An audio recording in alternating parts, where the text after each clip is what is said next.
just be prepared. And if it does head under there, the odds of quite a sharp move down towards 7,000, another 10% sharp fall is pretty high. So by understanding that, you're looking for those points where are the really good opportunities. It's usually after we've had a bit of a hammering, then everyone gets bullish at the top. After 3 months of rallying, pretty much everyone's bullish again.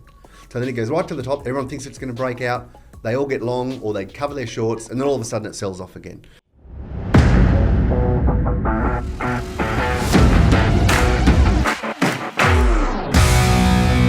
Hello and welcome to this week's Closing Bell. I'm Callum Newman and I'm joined as ever by Murray Dawes, the Sultan of Swing, and we have a massive show to talk about. It has been a really big week in the markets. A couple of weeks ago here on the Closing Bell, we flagged MLX, the little tin stock.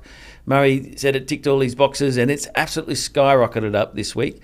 Looking very, very good indeed there. But the three things we're going to talk about today is Murray's going to take us over the current market. We've seen some sharp selling and a lot of volatility lately. Murray's going to walk us through that. I'll bring you a little stock just to show you that there is still opportunities in this market and you can't write everything off. And then Murray's going to tell us about the next sector where he sees a lot of opportunity forming even with the current market conditions. So, Murray, how are Callum, you, mate? I'm good, mate. I'm very, very good. How are you doing? Alrighty, just to start the show, I wanted to bring up this particular chart, and Belvedere will bring it up on the screen here. I came across this just yesterday, actually, and I thought it was really helpful because it shows the annual return going back 1994. I think it's every 2 years on the chart, and you can see those red dots. So those are the year sell downs in the ASX. So you can see every 2 years we get a sell down that's about somewhere between 10 to 20% off the high. But usually the market will spend the year or get to the end of the year up. So what we've seen now is one of those sell downs. We had a big up year last year, so it's in some sense it's not a surprise, though you can never predict when they're going to happen. So Murray, tell us how you see the market with your charting and into the long-term channel. Yeah, well, this is what I've been chatting about the last few weeks. It's like, well, look, this is actually shaping up as potentially a pretty exciting opportunity down the track because we've got Trump coming in with all of his tariffs and everyone's freaking out.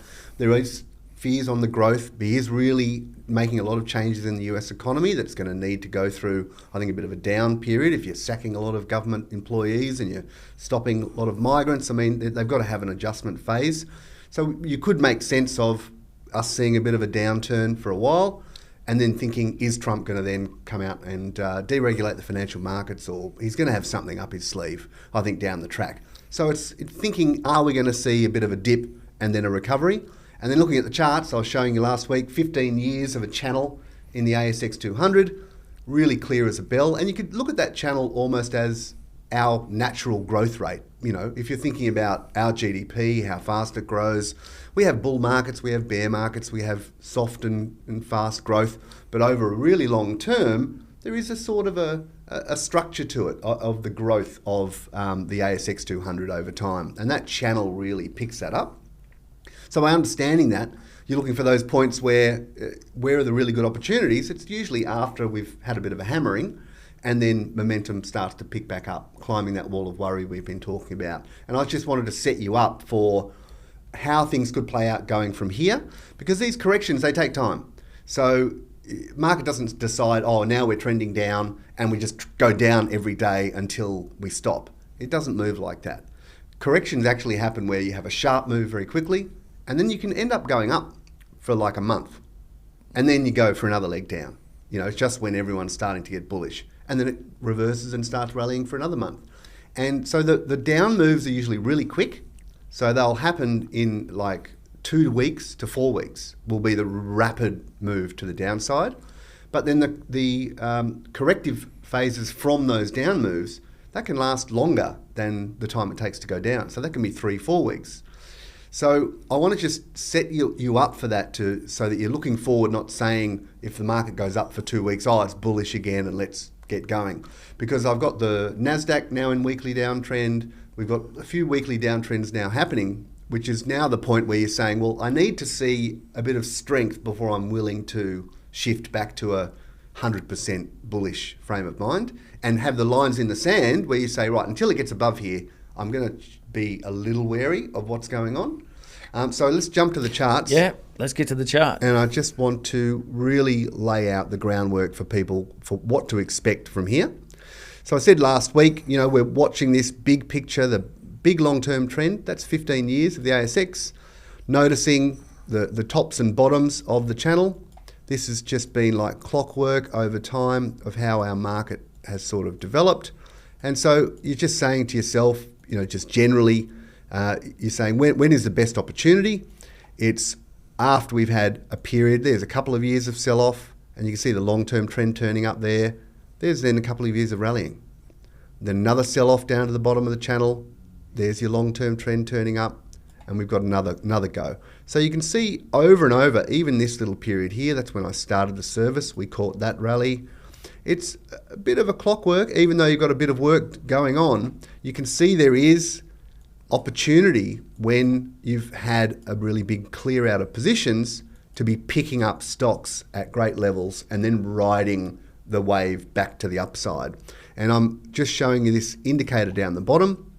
This is like a monthly MACD using my particular settings.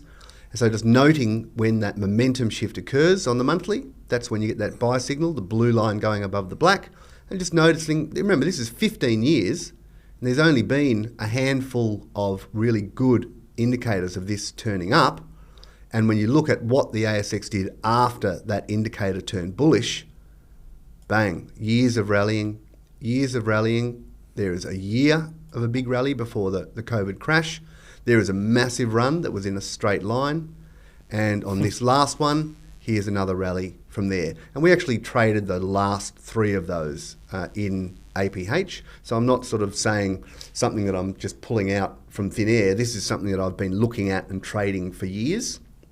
And so that's where I'm saying now that this momentum on this indicator is actually turning down. So you can see when the momentum indicator turns down, it's also been pretty good at saying, watch out. We're now going into that bearish phase, which could either be sideways trading or, a large correction. Would it be fair to say, Muzz, that this puts in play like a sideways to down year by the time we get to the end of the year? Yeah, well, it however long it's going to take, we're setting up the conditions now where at the end of this month, and this is where I'll go up to the short term, we're going to have the first sort of monthly sell pivot for a long time. So that's when I can, even though the long-term trend is up, and this is where I want to really go into detail for people so they're not confused from here, is that yes, the momentum is down now, saying watch out. So you can see the momentum went down about here, right, back in 2021 when we went into that sideways period for ages.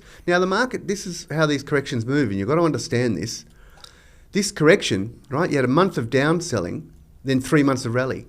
Month of selling, 2.5 months of rallying. 2 months of selling. So see how that's how it moves. Those periods can be quite exasperating too. Yeah, they're very exasperating. And people the people who get bearish, they get short, then they'll get taken out, then everyone gets bullish at the top. After 3 months of rallying, pretty much everyone's bullish again. So then it goes right to the top, everyone thinks it's going to break out, they all get long or they cover their shorts, and then all of a sudden it sells off again. So you've got to be prepared for anything, and that's where I'm saying, just because we've got this monthly sell pivot at the end of this month, so see how we've got this week, and look, it may not end up being a monthly sell pivot, we've got to wait to see. So that'll be the first step. It's like you go into steps. First step, monthly sell pivot, once I've got that. Next step, my momentum indicators. Third step, the actual trend turning down. So if you got this long-term trend actually turning down, then you go, okay, watch out. But you can see last time we had the trend turn down, but that was really a sign that we had a year and a half of sideways motion. It's not telling you the market's about to sell off. It's just saying, look, momentum is now not great. So you've got to be wary of what's coming. So from here, what I'm watching for and pointing out to people is this 7,600 level, the high, this major high, that's sort of my tipping point. But we could stay above there for a while. So it's just saying, right, we've got the monthly sell pivot. It can still stuff around for a few months. So if you see it rallying, it doesn't mean it's now all over. It could rally for a month, then turn down, and then bust through 7,600, and it's below there where I say, watch out. We could see that move to the bottom of the range, and that's when you're then getting ready for the next wave up, and that's a really big opportunity. But the thing is, this could all happen in 2 weeks, or it could happen in 2 months. So that's why I want to get people prepared. I've prepared this white paper, which is getting released next week. So that's next Thursday. It's coming out. Have a read of that. If you want to sign up, so you make sure you get that, just click on the link in the top there. That'll take you through to a spot. You can then click through and sign up to make sure you get that next Thursday. You'll also get a few videos outlining this setup and what I'm talking about, and why I think it really is a good opportunity to get prepared for. So that's the setup, is that the price where everything can really implode is lower than here. We may not get there straight away, but just be prepared. And if it does head under there, the odds of quite a sharp move down towards 7,000, another 10% sharp fall, is pretty high. And as you saw over the 15 years, that could be setting up as just an awesome buy. And if you look at what's happening around the world and sort of the mindset of people at the moment, it wouldn't take much for more selling to come in. I mean, with Trump running riot around the world and all the other things in play, so you can definitely see that playing out like that. So what I take away from this is that you can't really rely on the index to do the lifting in terms of generating return this year. But having said that, there's still opportunities within individual stocks, which is what we both trade, really. Yeah. This is talking about the general index. So I alluded to MLX in the intro there. If you're at home watching, just Google that to see a ripping chart. But can you bring up Nanosonics? I just wanted to quickly touch on Nanosonics. This is just a smallish stock. So this is one of the stocks I've recommended in my Service Australian Small Cap Investigator. And I just wanted to bring it up because in the last month or two, it's really had a big lift. And Muzz will show you on his chart there. And that's been fed by news specific to the company. So it's easy to get caught up sometimes in the headlines. The market's bearish. It's very negative, and there's all things going on. But you can see the lift there in Nanosonics over the... Is that the weekly chart you've got there, Mate? That is the monthly chart. That's the monthly. Look at that. Just ripped up absolutely beautifully. That came about, A, because of a previous sell down. You can see the stock was, this time last year, was in all sorts of trouble. But it's righted the ship, so it came out with its recent earnings and the market was happy with those. And then it's just got a clearance from the FDA for a product they've got coming out. So I just wanted to show that, not to say that Nanosonics is the greatest stock or anything like that, just to say that there is moves. And with MLX, you can see that within this whole broader market framework, there's stuff ripping the gold stocks that we've talked about in the last couple of weeks. So there's heaps of stuff that can still happen. And that's where guys like you and me can come in and pick apart what's going on. Speaking of big winners, a couple of years ago, you were writing uranium was flying high. Uranium seems to have run into a bit of trouble lately, but you think there's something exciting happening, and we've also got copper breaking out. So do you want to walk us through those two? Yep, I can quickly show you that. Let's have a look at copper very quickly. And copper is the surprise of 2025 so far, because with all this talk of recession and what have you, in theory it should be going down. Well, the thing is, I think there's people wondering that they're front-running the tariffs.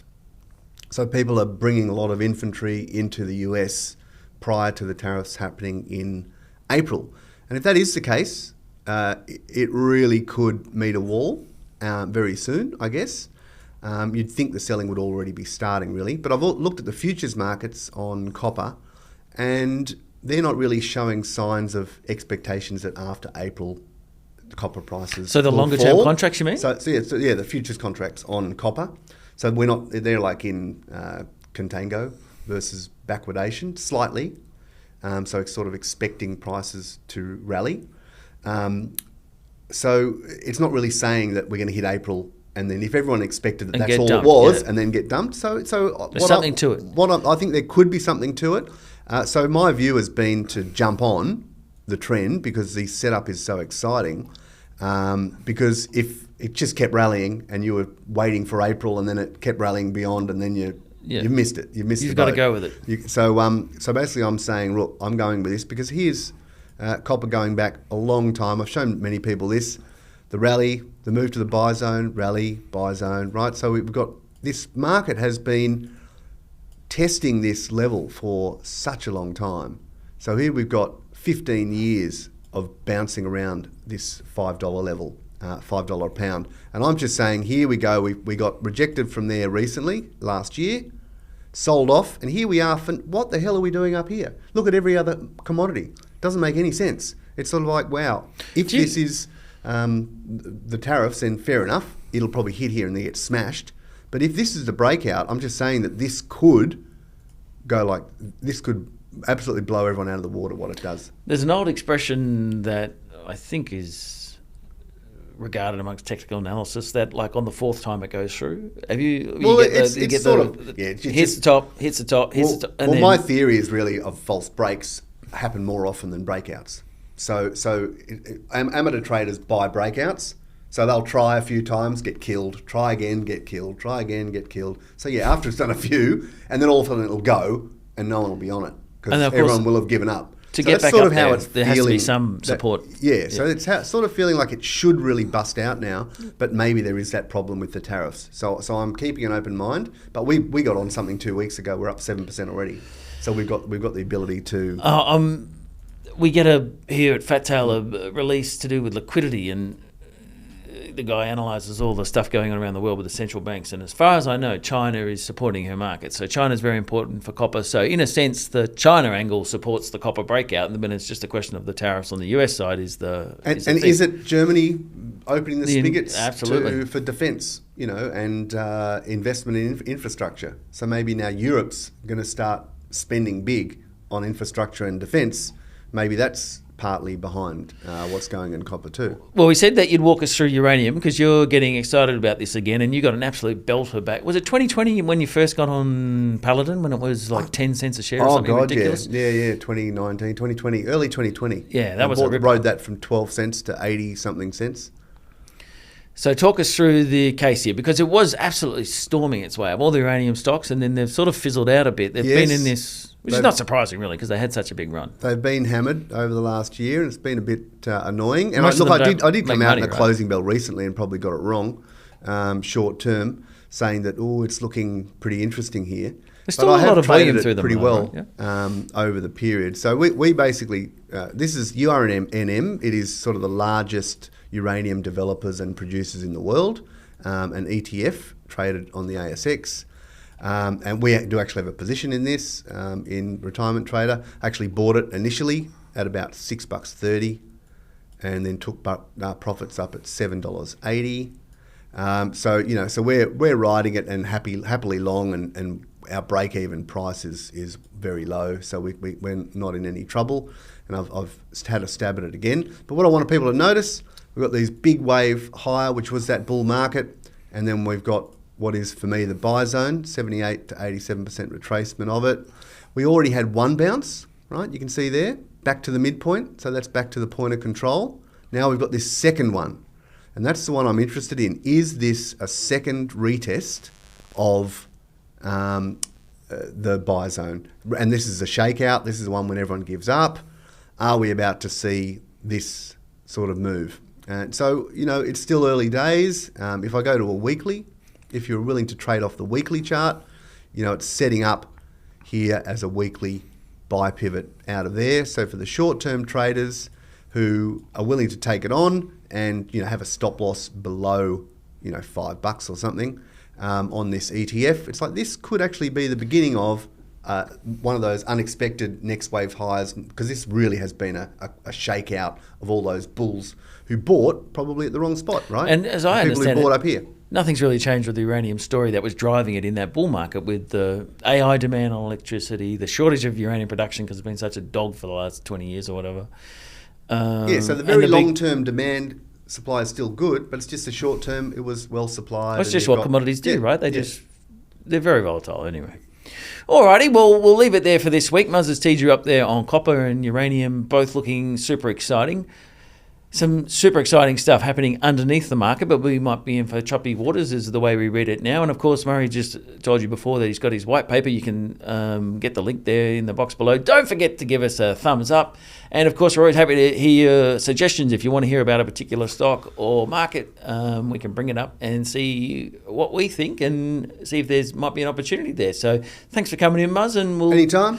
We'll do it again next week. And we got to complain. Are we going to do the bell this week, Belvedere? Hopefully not. You got it wrong. We said a cowbell last week and you did something else. But I'll do a cowbell. We'll do a cowbell. All right, we'll go out with a cowbell. Thank you very much. Toodaloo.